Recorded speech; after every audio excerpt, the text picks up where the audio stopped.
Action. Welcome back to Show and Tell. I'm Billie. On this week's episode, I'm not going to talk about my knitting at all, which is what I usually do. But today I'm going to give you my top 10 holiday gift picks. So if you have a knitter in your life, or if you just want to treat yourself to something really special this holiday season, I have a few really inexpensive items and a couple of things that are a little bit pricier. So there should be something for everyone here. Let me just jump right into it.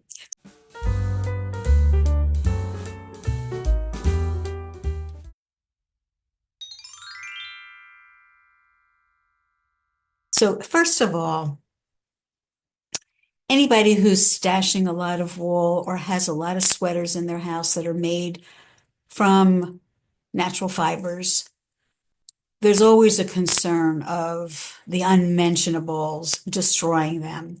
So for that, this year I recommend little lavender sachets.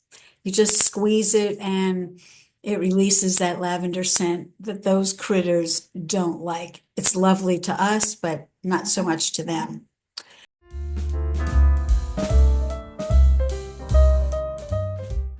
There's a set of 36 of them, and for this, as well as all the future products, there will be links below in the show notes of where you can go.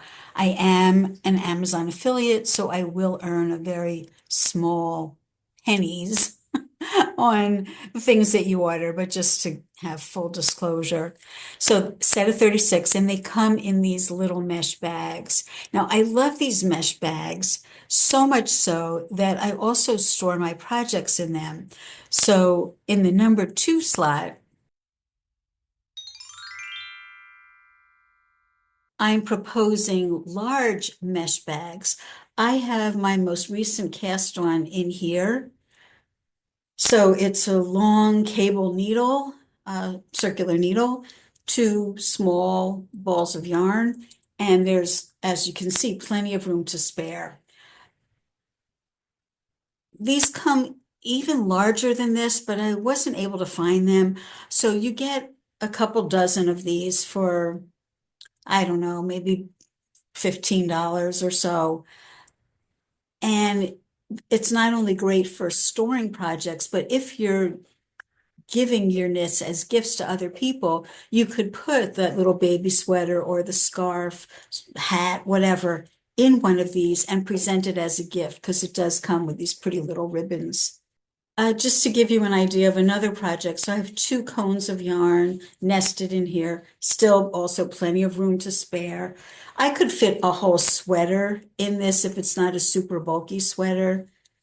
And because I'm traveling a lot on the subway, I like to have a grab bag. I could just drop this in my handbag or tote bag. So, there's a mitten, and I'm waiting to knit the other mitten, which of course will also fit in here.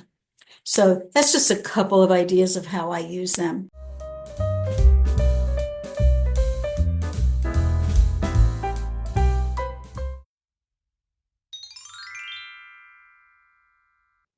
My third pick for you are personalized tags.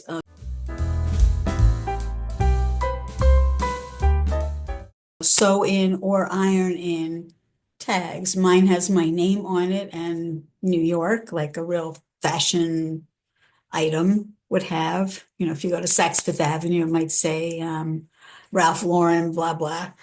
Anyway, I'm not religious about sewing them into all my finished items, but I try. So very often you can design your own. You can see my movie marquee theme continues on in my label. They usually come in sets of like 100 for, I don't know. I mean, you'll click the link and you'll see the prices. I pulled out this sweater to show another thing because this is yet another item that I'm recommending. I did an I-cord edging because this pattern called for it, but there are devices that do that I-cord for you. So let me show you a picture of that.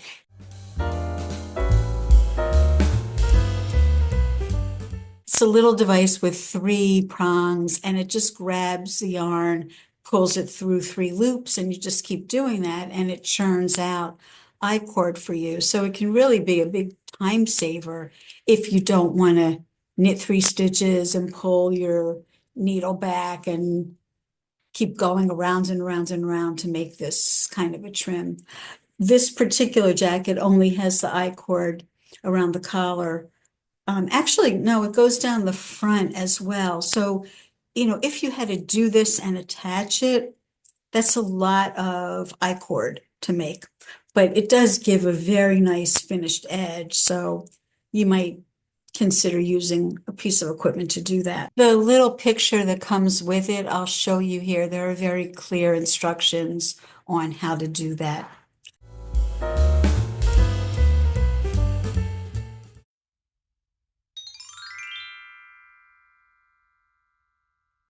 My next suggestion are ChiaoGoo minis.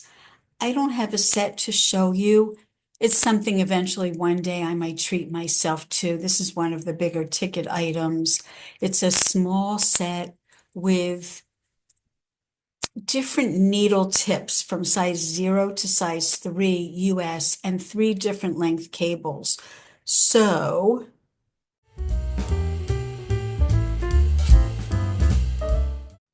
if you're knitting something like a glove that has a small circumference, you can use double pointed needles, but some people prefer to have a very short cable and short needle tips that are either 2 or 3 inches to knit around a circumference like that without doing magic loop or using DPNs. Good for baby sweaters, the narrow little arms, or necklines, especially if you like knit top down, the first thing you're casting on is the neckline. So anything that has a smallish circumference, those are really handy for. The next item I propose is a little fix-it tool. Sometimes when you're knitting, you might drop a stitch, and this is a very small thing that you can carry with you in your Notions kit that has a crochet hook on one end and a knitting needle at the other end. So if you just need to pick up a stitch and knit it, or if stitches have run down, you can hook through and hook through and hook through and get those stitches back up to your current row that you're working on. So a little practical thing, great stocking stuffer, inexpensive.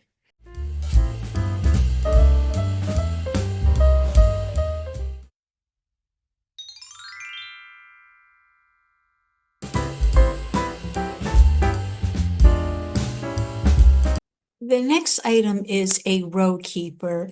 A lot of people use a little barrel with numbers to keep track of their rows, but some people like other methods, hooking together stitch markers in a chain. But here the chain is already assembled for you with little numerals, so you can see if you've knit 2 rows, because every time you come to that place where this thing is hanging, you can slip it off and advance it to the next number to keep track of which row you're on. And there's also a way of keeping track of 2 different things at the same time.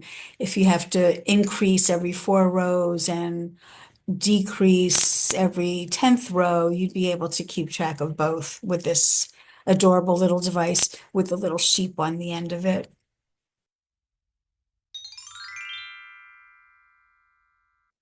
As long as we're in the animal world, I wanted to propose 2 different tape measures. One of them has a sock monkey.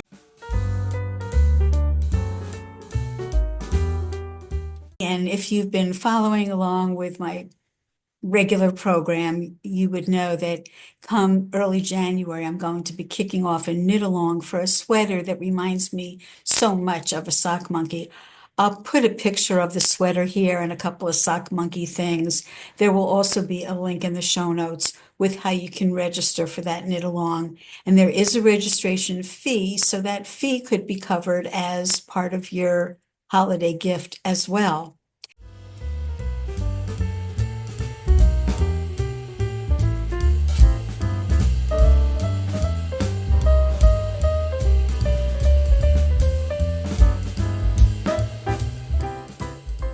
So the sock monkey tape measure is my first tape measure. And then if you want to go a little deeper into the jungle, you could get a leopard print tape measure.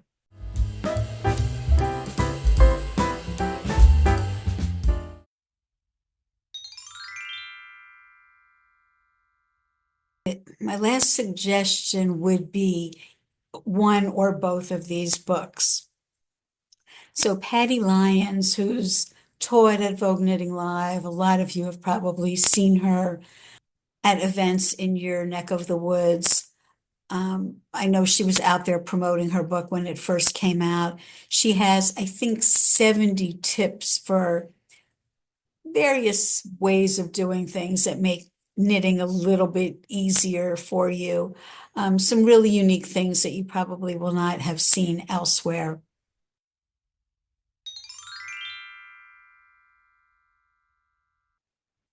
And then my last book is one that I learned of only recently from a woman who's in my knitting circle. It's called Knit Speak.